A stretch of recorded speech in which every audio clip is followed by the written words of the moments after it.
Pada suatu pagi terjadi perbincangan antara seorang bapak dan anaknya. Kita sebut saja anak ini bernama Obed dan bapaknya bernama Nego.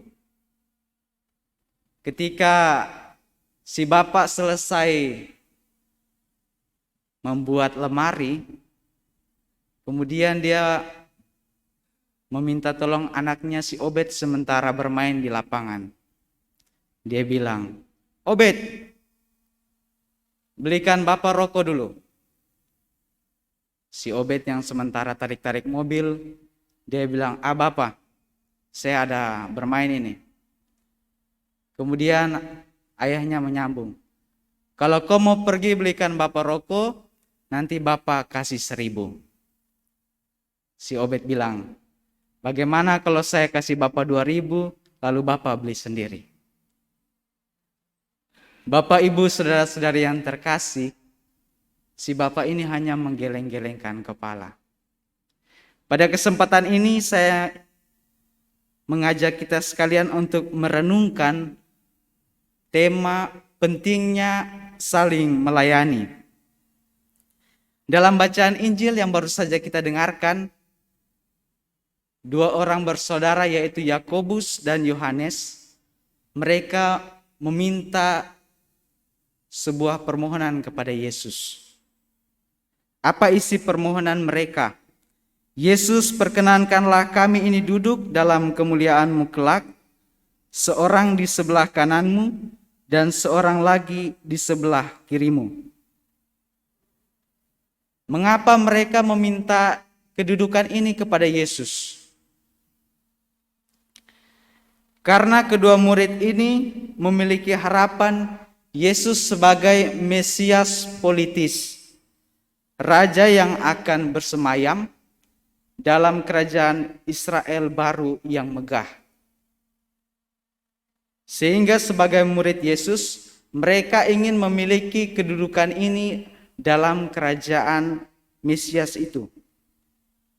Karena bagi mereka, duduk di sebelah raja, baik itu di kanan atau di kiri, itu sebuah kehormatan. Namun, pemahaman mereka tentang harapan Yesus sebagai Mesias politis ini sangatlah tidak sesuai dengan apa yang menjadi misi Yesus. Kerajaan Mesias ini bukanlah seperti yang dipahami dunia, sebab Mesias sang raja, ia akan menderita sebagai konsekuensi dari penyelamatannya. Yesus sebagai Mesias yang berasal dari Allah datang ke dunia untuk membebaskan manusia dari belenggu dosa. Ia menerima baptisan yang merupakan lambang pertobatan dan juga penyucian diri sebagai bentuk solidaritas Yesus yang mau mengalami penderitaan bersama dengan manusia. Walaupun kita tahu Yesus itu dia tidak berdosa. Baptisan yang Yesus terima menjadi tanda bahwa dia mau memasukkan diri dalam penderitaan manusia. Sehingga Yesus justru menanyakan kepada Yakobus dan Yohanes, "Apakah kalian mau menerima baptisan yang kuterima dan meminum cawan seperti yang dia minum?" Cawan di sini juga melambangkan penderitaan. Kita mengingat ketika Yesus berada di Taman Getsemani, dia bilang, "Ya Bapa, kalau boleh, biarlah cawan ini lalu daripadaku." Saudara-saudariku yang terkasih, memperoleh tempat dalam kerajaan surga bukanlah soal membagi-bagi jatah kekuasaan. Karena engkau dekat dengan saya, maka saya kasih jabatan ini. Tempat dalam kerajaan Allah sebaliknya diberikan kepada siapa saja yang setia melakukan kehendak Allah. Diberikan kepada orang-orang yang baginya telah disediakan. Sehingga Yesus mengatakan, jangan kita mencontohi para pembesar atau raja-raja yang memerintah rakyatnya dengan tangan besi, dengan kekuasaan yang semena-mena. Sebagai pengikut Kristus, kita diajak bukan untuk mencari kekuasaan ataupun kedudukan, melainkan kita diajak untuk berlomba-lomba melayani.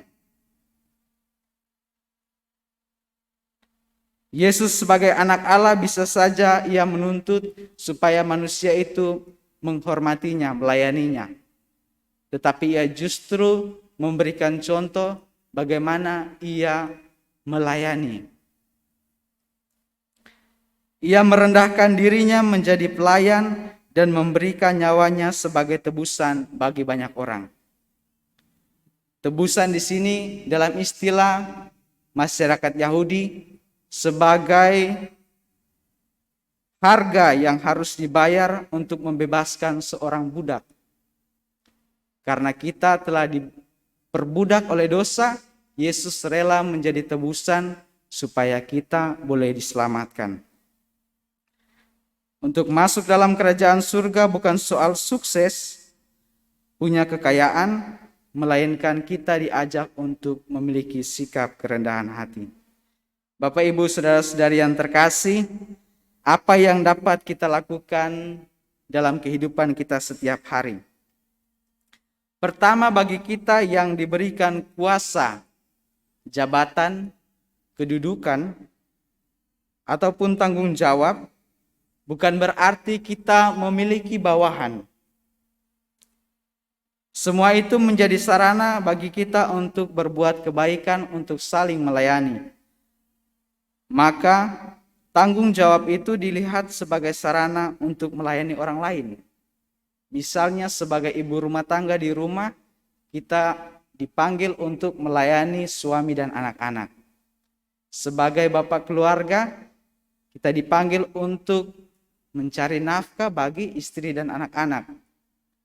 Sebagai seorang direktur atau seorang pimpinan sekalipun, kita diajak untuk menghormati mereka sebagai rekan kerja kita. Dalam merayakan Hari Pangan Sedunia pada hari ini, kita juga diajak untuk terlibat dalam menghormati sesama manusia.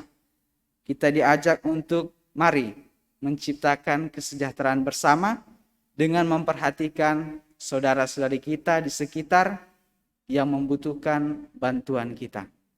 Semoga kita semua senantiasa memiliki semangat untuk melayani sebagai pengikut Kristus, orang beriman Kristiani. Semoga demikian. Amin.